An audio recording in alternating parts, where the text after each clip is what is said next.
I think that there is a lot of hope for a bright future for Marvin Vettori. It's just not going to be while Israel Adesanya is the 185 champ.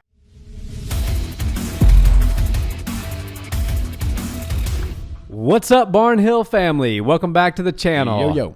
So Nick, Israel Adesanya reestablished himself as the 185 king last night, defeating Marvin Vettori in the second installment of a fight against him and really leaving no doubt this time. It was 50-45 on all three judges' scorecards.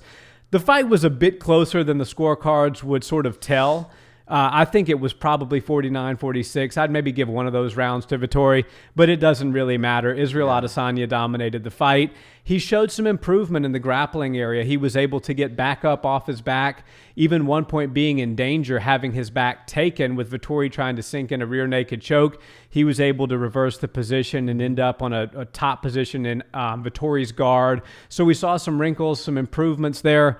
Obviously, the feinting, the striking is just getting better with every performance. What did you think of Izzy last night? I was so blown away with Izzy. You know, when you watch him compete and he's always, doing the entertaining side of things. He's walking out cool. I mean, the mask and the hat last night. That was very cool. Couldn't have been cooler. Walking out to the Linkin Park song.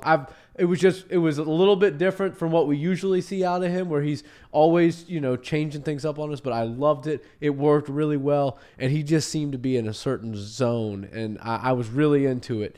And but one thing people don't give him credit for, or maybe they just forget about it because everything else is so entertaining, is how entertaining his style is. And, you watch him, all the way through 25 minutes of a championship fight, and he's as entertaining. He's not one of those guys that's going to try to walk time off the clock. He's literally pushing the pace, going for knockouts all the way into the very last minute of a fight.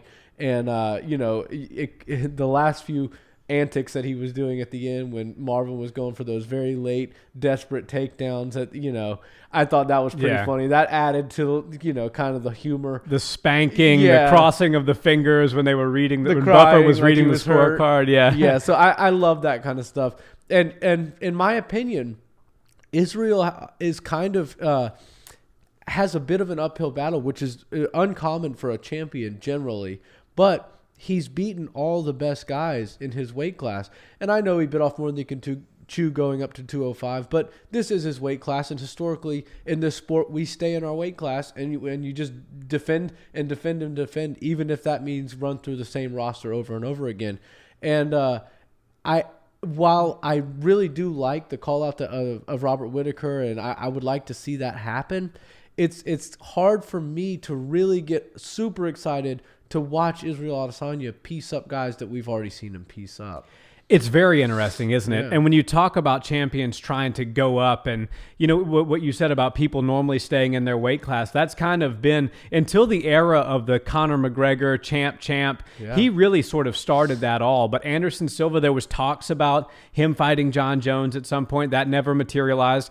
GSP talks of him fighting Anderson Silva at some point and moving up to 85. That never really materialized. Habib was the most recent dominant champion who just stayed in his lane, was undefeated in his weight class, and left no doubt that he's the best 55er of all time. And I think it's worth noting that Israel, to me, the fact that he went up is even more impressive than other people going up because he weighed in at 183.5 pounds last night. Yeah. That tells you that Israel Adesanya cuts very little to no weight to make 185. I mean, he's not sitting in the sauna. He just puts a sweatshirt on, and him and Eugene work around a little bit on the pads, and bada boom, bada bing, he's 183.5, a pound and a half under championship weight where he needs to be. Comparing that to somebody like Marvin Vettori last night, who was probably a good 20 to 25 pounds heavier than Izzy in the octagon come fight night. And Marvin Vettori is a tough guy. Yeah. He really put on, he tried last night. He was trying to come forward. Rafael Cordero was trying to light that fire under him, but I don't think it was a lack of fire. I think it was just he was bested everywhere. And the places where he did think he would have an advantage on the ground, Izzy was able to reverse him and not take a lot of damage there. It's just a different fight than the Blachowicz fight was because yes, Marvin's very strong. Yes, Marvin can take you down. Yes, Marvin's got some decent ground and pound. But Izzy was able to be vintage, a better version of vintage Izzy last night with the striking, letting his hands down, flowing, almost being in that like flow state of striking, because Marvin is a strong, powerful guy, but he's not just sleeping people with one punch like the Polish power is right now. That really made an impact on Izzy. You know, the Rockhold knockout, the Dominic Reyes knockout. People who were saying, Reyes, the guy who beat John Jones, got slept by Blachowicz. I mean, it's a big, big difference when you're fighting somebody of that caliber with that type of power. You almost can't really enter that flow state and let your hands down and have fun without really paying for it. So last night against Vettori, I think we got to see a little bit more of that classic Izzy striking, feinting, baiting, and making his opponent miss. Yeah, and his feints were top notch. Yeah. But, you know, like we said going into this fight, Vettori has to disguise his takedowns with some striking. And while, yes, he was entering his takedown attempts with a couple of jabs, that's standard procedure for everybody that learns how to go do a takedown in MMA. Throw a couple of jabs to make sure their hands are up and then close the distance all the while. I don't think he was disguising anything. And then the worst thing a wrestling heavy game plan can do is take somebody down successfully and then less than 30 seconds after that person stand back up, because now you've expended a lot of energy to put a 185-pound person on the ground and try to hold him there, and you were unsuccessful at that. It's both mentally draining and physically draining, and it was while it's mentally and physically draining for you, it's physically and mentally a big accomplishment for the person that just got back to their feet. Yeah. And it shows, okay, Marvin doesn't really want to stand with me. We kind of knew that going in. But now I get to lay it on him a little bit more and prove to him that you keep trying these takedowns and it's only going to get worse from here. If you can't hold me down with the first one, you're not going to hold me down with the third, fourth, and fifth.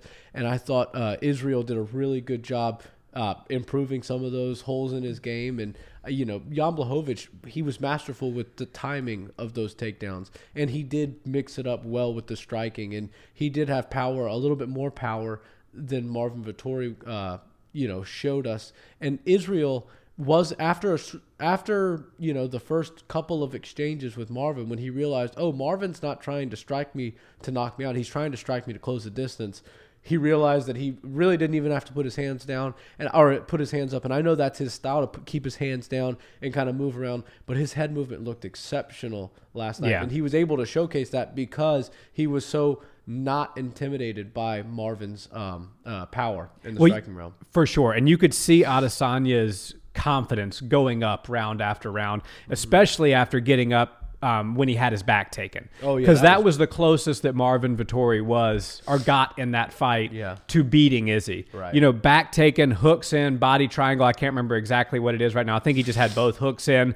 Almost cinched up the... Yeah, arm wasn't quite under the chin, but Izzy did a beautiful job of scrambling and rolling. And so I think we saw some real improvements in his game last night. I think we saw a guy who realized what he did wrong. And that's what I said about Izzy after the loss to Blachowicz. I said, he's not the kind of guy to just unravel after a loss. You do see people get like that. Right. But Izzy's not one of those people. Izzy's the kind of person who accepts something for what it is, looks at it from an outsider's perspective. What could this person do to correct and have that not happen again? And then he implements that in his game plan with one of the best head coaches in the game, Eugene Behrman. Hickman, I can't remember his first name now, but the wrestling coach from Tiger Muay Thai, him and his brother, I noticed he was brought into this camp, and him and Izzy were warming up, doing a lot of takedown defense, getting off the cage techniques, and he really had some beautiful reversals on the cage last night that could have ended up as takedowns, ended up being reversals, separation, and then Izzy scoring. So I think we saw some real improvement there, and I think the call out of Robert Whittaker was right, and I love the fact that Izzy, the rankings matter to Izzy, and he wants to be an active champion. And, it's almost like he's repaying 185 for holding the division up for a couple of months to go up and try it. Okay, now I'm going to come back down, and because you guys were held up for a little while, I'm going to be an active champion, because Dana said that he wants to fight in October. Yeah. He wants to fight Whittaker in New Zealand. I am not up to date with all of the COVID regulations in all of the different areas of the world. I know what they are here in Texas, and it's wide open, but I'm hearing that New Zealand is slightly different. If by slightly I mean completely different. So as cool as that would be to see Australian versus New Zealand fighter in Auckland when the first fight happened in Australia, that would be awesome, and I hope Izzy gets that. I don't necessarily see that happening. That fight will likely happen in Vegas, but Right. and I think it'll be a different fight this time. I do still see Izzy winning it, but Robert Whittaker has made a lot of improvements, and he's not lunging forward as much as that's still part of his style, but he's not doing that as much as he used to do. And that really plays into Izzy's game. When you lunge at Izzy, that's what a counter striker's dreams are made of. Right. So I think it'll be a different fight. I think it'll be a tougher fight, but I still see Izzy winning it. Yeah, and going into this fight, I was of the mindset that I just can't imagine a world where Israel Adesanya loses 2 fights in a row and is not a champion. And is not a champion in any weight class. So he proved me right in that one. He has that championship mindset. Not only the skill set, but the mindset. He's able to throw that loss that he had to Blachowicz away. He's able, if he does ever lose rounds, he's able to throw them away and move forward with his game plan and keep doing what he's doing to win and win rounds and everything. So I was really impressed with the composure. The leg kicks that he implements in these fights are really, really tactical. He's setting well it timed up well, and if he's fighting somebody with a stance that doesn't favor, you don't really get quite as much off of the front leg kick as you do swinging the back one. But what does happen is if you do like a little bit of a Thai march, and then that sets you up because you're temporarily switch stance, and then he was just chopping. And so I thought that was really cool. I think you're going to see some people adopt that and start utilizing it more in MMA. It's a well-known technique in Muay Thai, but it really does open up the chance of striking somebody when the stance isn't in your favor. So I was really impressed with Izzy. And you were talking about where fights will happen and all that. I'm not too sure about the COVID restrictions in New Zealand, but I can assure you Arizona, Las Vegas, Texas, and Florida would be happy to have Israel Adesanya do that show in October, and hopefully we're lucky enough in Texas to get that. But I feel like the folks in Arizona, for the few pay-per-views that have happened so far this year after the COVID restrictions were lifted, Arizona might have just got the best card of the year so far. I think they definitely did. And I think it's also worth noting, we spent a lot of time talking about what Izzy has now come back after his first loss and done right and reestablished himself as an even better fighter than he was before. But I think on the flip side of that coin, the loser last night, Marvin Vettori, there's still a lot of bright future left for Marvin. He has some things he needs to correct in his game. He was kind of an easy target for Izzy last night.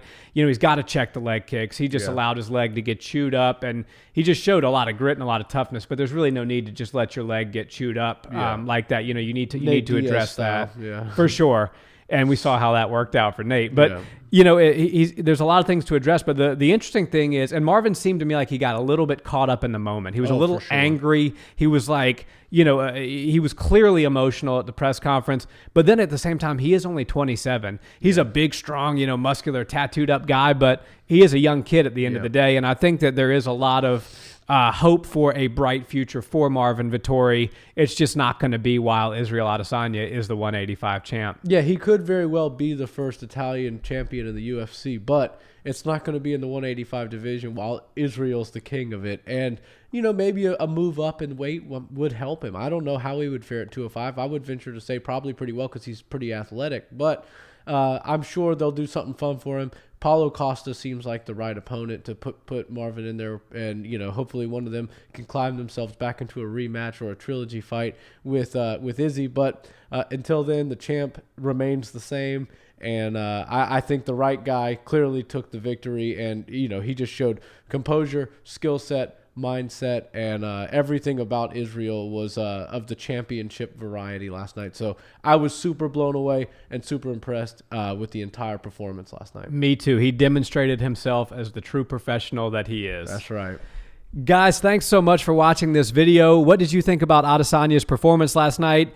Were you impressed with the improvements in the grappling like we were? As always, we love to hear from you guys in the comments. We love engaging with you there and having great dialogue, so keep them coming. And if you've enjoyed this video, please like, comment, and subscribe. And check us out on audio where you listen to those podcasts. Have a great day, guys. Peace.